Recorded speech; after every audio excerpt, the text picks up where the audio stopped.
I'm standing at the ticket counter of the Colosseum in Rome when this guy in his 50s walks up. Texas accent, cargo shorts, the whole deal. He looks at the ancient stones and asks me, completely serious, "So, when did they rebuild all this?" "After World War II?" I blink. "Sir, this is from 80 AD. He nods slowly. Right. But like the Restoration, after we helped rebuild Europe with the Marshall Plan. The Colosseum, built by Romans, almost 2,000 years ago. He thought America reconstructed it in the 1950s. That was a Tuesday. By Friday, I'd heard 3 more variations of the same confusion. There was the woman at a cafe in Prague who asked why Czech people didn't just speak European, since the EU made everyone use the same language. She'd been trying to order coffee in slow, loud English for 10 minutes, genuinely believing the barista was being difficult. The girl behind the counter spoke 4 languages, just not the universal European one that doesn't exist. Then a college student in Amsterdam asked his tour guide why Dutch people were so good at English. "Did you guys learn it after we liberated you?" The guide, maybe 70 years old, smiled tightly. "We learn it in school, starting at age 10, for decades before your country existed in its current form." At a bus stop in Krakow, I watched an American argue with a local about who invented democracy. The American was certain it was America around 1776. The Polish guy mentioned Athens around 508 BC. "But that's not real democracy," the tourist said. "That's ancient history." As if being ancient made it less real. Look, I work tourism in Europe. 7 years, 4 different countries, countless interactions. And I've noticed a pattern. I track these cultural collision points full-time. The patterns most people never see, because they're not standing at the intersection every day. If you want more of these ground-level observations that never make it to travel blogs, subscribe. I publish this kind of field research weekly. It's not that Americans are dumb. It's that some arrive with a mental timeline where European history starts around 1944. American innovation fills the gap, and everything before that is sort of fuzzy mythology. The misunderstandings that come from this? They're absolutely wild. The Marshall Plan gets credit for some truly impressive construction projects, according to tourists anyway. Projects that were already standing when Columbus wasn't even born yet. I'm working the information desk at Neuschwanstein Castle in Bavaria. It's a slow morning, light drizzle, and this couple in their 60s approaches. The husband studies the castle, which looks like it jumped out of a fairy tale, and says to his wife, "See, honey, this is what American aid money accomplished. We rebuilt this whole thing." I clear my throat. "Actually, sir, King Ludwig II built this castle between 1869 and 1886. He frowns. "Before World War II?" "Long before. It inspired Disney's castle design, actually." His wife pats his arm. "That's nice, dear. But surely it needed repairs after the war damage." The castle was barely touched during the war. It served as a storage facility for stolen art. But in their minds, every impressive building in Europe must have required American reconstruction, as if Europeans were sitting in rubble, waiting for someone to show them how to build things. In Germany, where they literally invented modern construction techniques, 2 hours later, same day, different family. They're looking at a brochure for Linderhof Palace. The dad asks me when Germany started making its own castles instead of relying on foreign aid. I explain that Bavaria has over 25,000 castles, many dating back to medieval times.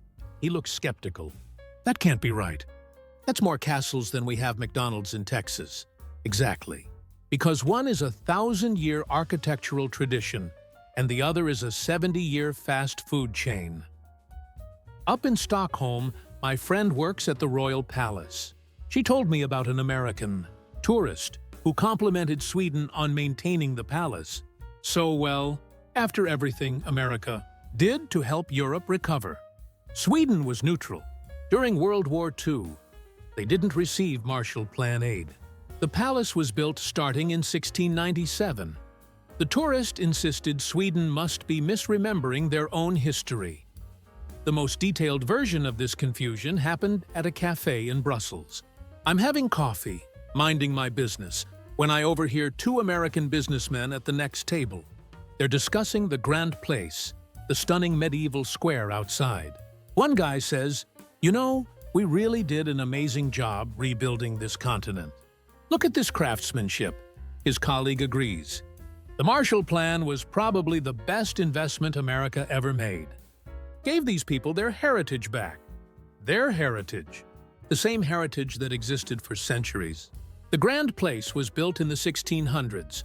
Parts of Brussels date to 979 AD.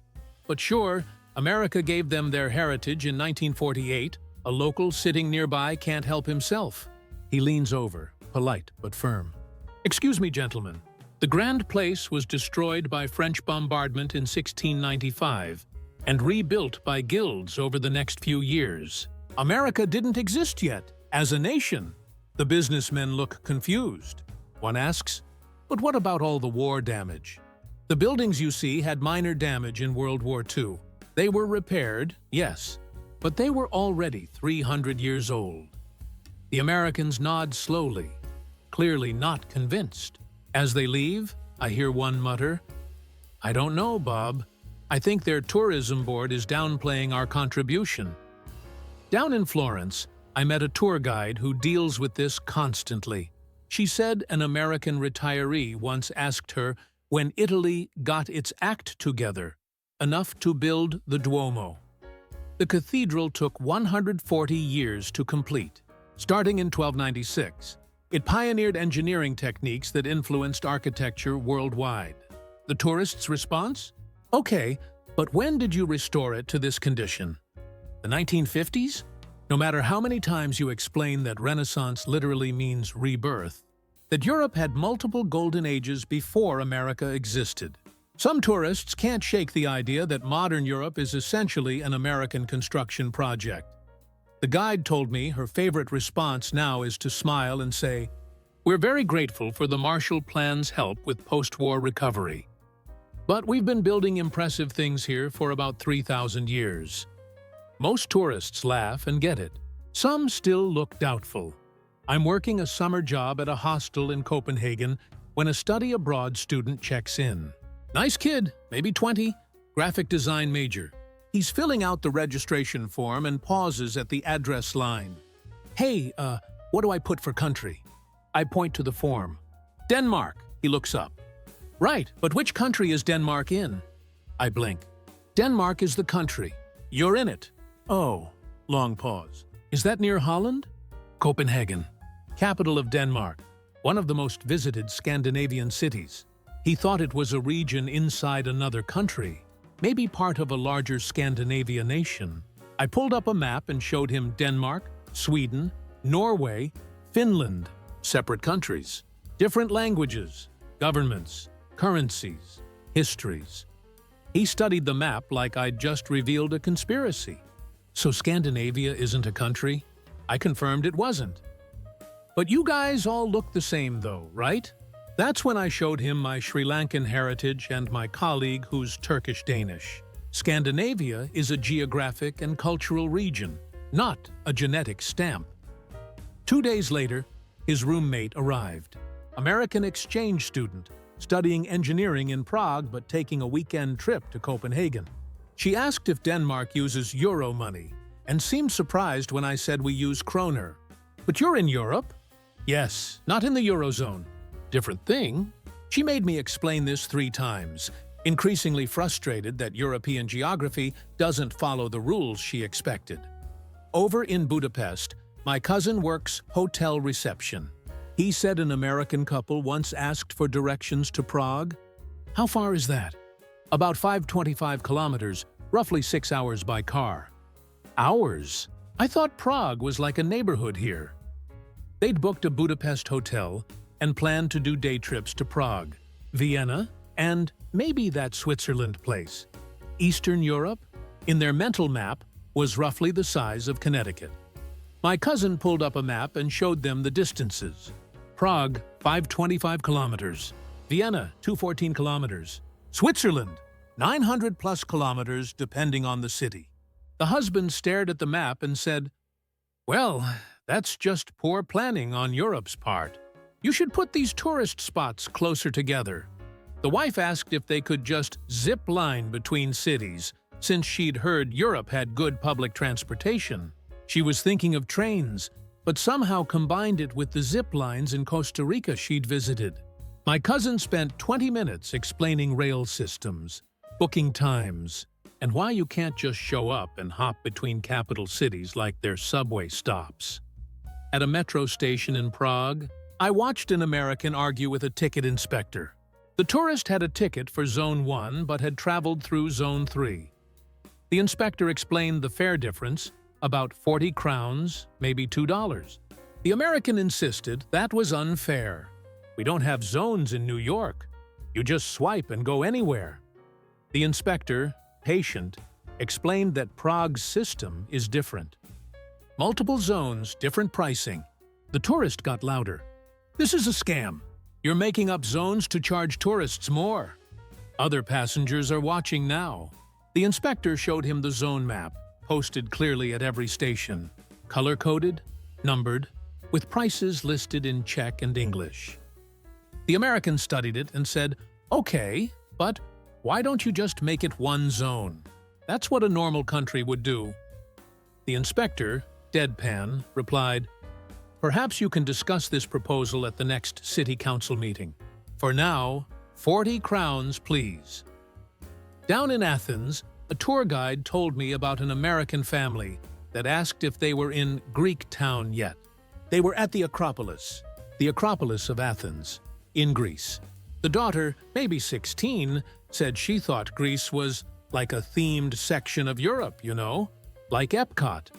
The guide tried to explain that Greece is a country, one of the oldest continuous civilizations on Earth, birthplace of Western philosophy, democracy, and theater. The dad interrupted, Sure, but when did it become its own place? Recently, right? Recently. As if Greece hasn't been Greece for thousands of years, with a few occupations and name changes along the way. The breaking point came when the mom asked if they could do all of Europe in their 10-day trip. The guide asked what they hoped to see. They listed Paris, London, Rome, Amsterdam, Barcelona, Athens, and maybe that Germany castle. 7 cities in 6 countries over 10 days. The guide gently explained that Paris to Athens alone is 2,100 kilometers. That's like driving from New York to Denver. The dad seemed annoyed. But on TV, people are always hopping around Europe super easy. Yes, because television compresses travel time. The guide spent 30 minutes helping them plan a realistic itinerary. Athens, maybe a ferry to Santorini, maybe one other Greek island. They left disappointed, convinced Europe was false advertising its accessibility. I'm at a pub in Dublin, having a pint after a long day of showing tourists around Trinity College. An American sits next to me, maybe late 30s, tech worker on vacation. We start chatting. Normal stuff. Weather, travel plans, where he's from. Then he asks what Ireland was like before it got independence from England recently. I pause. Recently? Yeah, like the 90s or something? I remember hearing about it. I set down my drink. Irish independence was declared in 1919, ratified in 1921. There was a civil war, partition of Northern Ireland, decades of conflict. The Good Friday Agreement, which you might be thinking of, was 1998, but that wasn't independence. That was a peace treaty regarding Northern Ireland. He nods, but I can tell he's lost. So Ireland has been free for like 30 years? Over a century! A complicated century, but yes, he thinks about this. Huh? I figured Europe got most of its freedom around the same time, after World War II, when America helped everyone become democracies. This is the moment I realize his entire European history timeline is ancient Rome, fuzzy. Dark Ages, very fuzzy. World War II, clear. Modern times, starting around 1945. Everything else is blank space. I try to explain. The French Revolution, 1789. The unification of Germany, 1871. The fall of the Berlin Wall, 1989. Irish independence, 1921. These aren't recent events. They're not part of one big America helped Europe become free moment. They're separate, complex, nationally specific moments spanning centuries. He listens politely and says, "Yeah, but didn't America kind of kickstart democracy over here? With the Marshall Plan and stuff?" The Marshall Plan was economic aid for Reconstruction, not a democracy starter kit. And Europe had democracy on and off for 2,000 years. Athens, 508 BC. The Roman Republic, 509 BC. Parliamentary systems in England, 1200s onward. The Enlightenment, 1600s, 1700s. America's founding fathers studied European philosophy to build their system, but I can see I'm losing him. His mental map has America as the origin point of freedom, with Europe as the grateful recipient. Flipping that script, even with facts, feels impossible in a pub conversation. That's the moment I realized these aren't just funny tourist stories. They're windows into how entire populations understand history. I've started documenting these patterns systematically, and if you're the kind of person who thinks about why these gaps exist, not just that they're amusing, you should subscribe. Most channels give you travel fails. I'm mapping cognitive blind spots. Up in Tallinn, Estonia, a museum guide told me what might be the perfect example of this. An American visitor asked when Estonia became a real country instead of just being part of Russia. The guide explained that Estonia has existed as a distinct cultural entity for thousands of years, was independent from 1918 to 1940, was occupied by the Soviet Union, and regained independence in 1991. The tourist seemed surprised. "So you've been a country for like 30 years? You guys are doing great for being so new." The guide smiled tightly. "We're not new. We're re-independent. Our language is one of the oldest in Europe. Our singing tradition dates back centuries. We've had a national identity longer than many countries." The tourist nodded. Right. But as a country, like on a map, 30 years. The guide gave up and moved on to medieval architecture. In Krakow, at a tour of Wawel Castle, I overheard an American ask when Poland started being Poland again. The guide explained Poland's complicated history. Kingdom from 1025, partitions in the 1700s, briefly independent after World War I, occupied during World War II, communist control until 1989, then democratic transition, the tourist interrupted. But when did it become Poland? Like a normal country? The guide stared at him. Poland has been Poland, culturally and linguistically, for over 1,000 years. Borders changed, governments changed, but Polish identity remained. Okay, but what about normal stuff like roads and buildings? When did you get that? The guide gestured to the castle, built starting in the 1300s. To the old town, one of the best-preserved medieval city centers in Europe. To the salt mines nearby, operating since the 1200s. We've had infrastructure for quite some time. The tourist looked unconvinced. In his mind, Poland only recently became functional, presumably with Western help. The wildest timeline confusion came at a restaurant in Barcelona. I'm having dinner alone, and the American couple next to me is talking loudly. They're discussing Catalan independence movements and how ungrateful Catalans are. The wife says, "Spain gave them everything, and now they want to leave? That's like if Texas left America." Her husband agrees. "And after we helped rebuild Spain after the war, too. We basically made modern Spain." I shouldn't engage, but I can't help it. I lean over slightly. "Excuse me, I couldn't help overhearing. The Spanish Civil War ended in 1939. America didn't participate in Spanish Reconstruction. Like with the Marshall Plan, Spain was under Franco's dictatorship until 1975, they look at me. The husband says, "But we fought in the Spanish Civil War, didn't we?" Some Americans volunteered with the international brigades, yes. The U.S. government was officially neutral. I'm trying to be gentle here. These are complicated topics. The wife jumps in. Well, Spain wouldn't be modern without American influence. Look at all the Starbucks and McDonald's. I don't even know where to start. Spain has Roman aqueducts, Moorish palaces, Gothic cathedrals, Renaissance art. Picasso and Dali were Spanish. Barcelona's architecture inspired the world. But sure, Starbucks made them modern. I order another drink and pretend to read my phone. Sometimes, you just can't bridge the gap. The best story, the one I'll never forget, happened at a small museum in Bruges. I'm there on my day off, just enjoying the art, when an American family walks in. Mom, dad, teenage son. They're looking at paintings from the Flemish primitives, works from the 1400s. Incredible detail, religious scenes, gold leaf, the whole masterpiece treatment. The dad reads the placard and says, 1500 something, huh? He turns to the museum attendant, an older Belgian woman who's worked there for decades. So these are replicas, right? The originals are probably in a vault somewhere? The attendant, very polite, explains these are the originals. Preserved, restored carefully over centuries, but original works. The dad laughs. Come on, nothing survives that long. These have to be reproductions. The attendant assures him they're authentic. The dad insists it's impossible. His son, to his credit, pulls out his phone and starts Googling. Dad, it says here these are real. Museums have climate control and stuff. Paintings can last hundreds of years with proper care. The dad waves him off. That's what they tell tourists.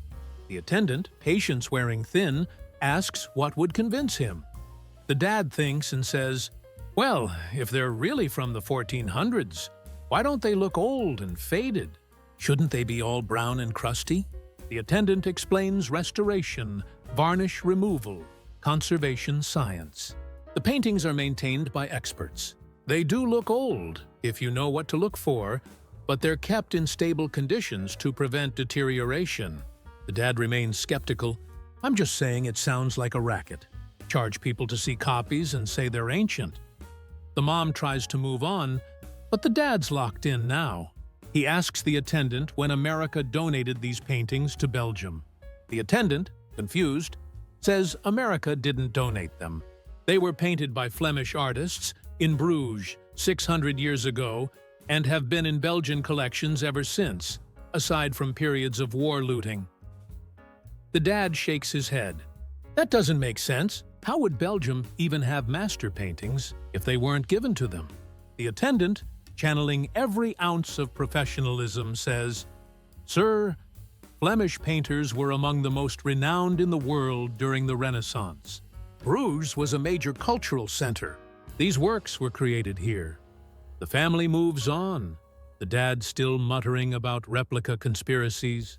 The attendant looks at me, and I look at her, and we share a moment of perfect understanding. Sometimes the gap between perception and reality is just too wide. I think about these stories a lot, about how history gets compressed or erased in our minds when we don't learn it properly, about how easy it is to assume your country's experience is universal, about how traveling should expand your worldview, but sometimes people carry their assumptions like luggage, never unpacking them. Europe didn't need America to build it. Europe built itself over millennia through countless cultures and conflicts and innovations. America helped rebuild after World War II, absolutely. The Marshall Plan was crucial, but it was reconstruction, not creation. There's a difference, and these stories? They never stop coming. Every season brings new tourists, new misunderstandings, new moments where someone's mental timeline crashes into actual history. Sometimes it's funny. Sometimes it's frustrating. Always, it's a reminder that we see the world through the lens we're taught. And if that lens is narrow, the world looks impossibly small. Tomorrow, I'll be back at work, collecting more of these moments. And here's the thing, I don't just collect them for entertainment.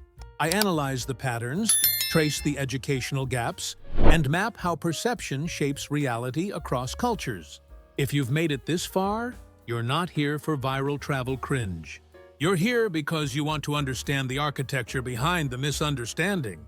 That's exactly what this channel documents. Subscribe, and you'll get this level of cultural dissection every single week. Because these stories, they never stop coming. Because that's the job. And honestly, I wouldn't trade it for anything.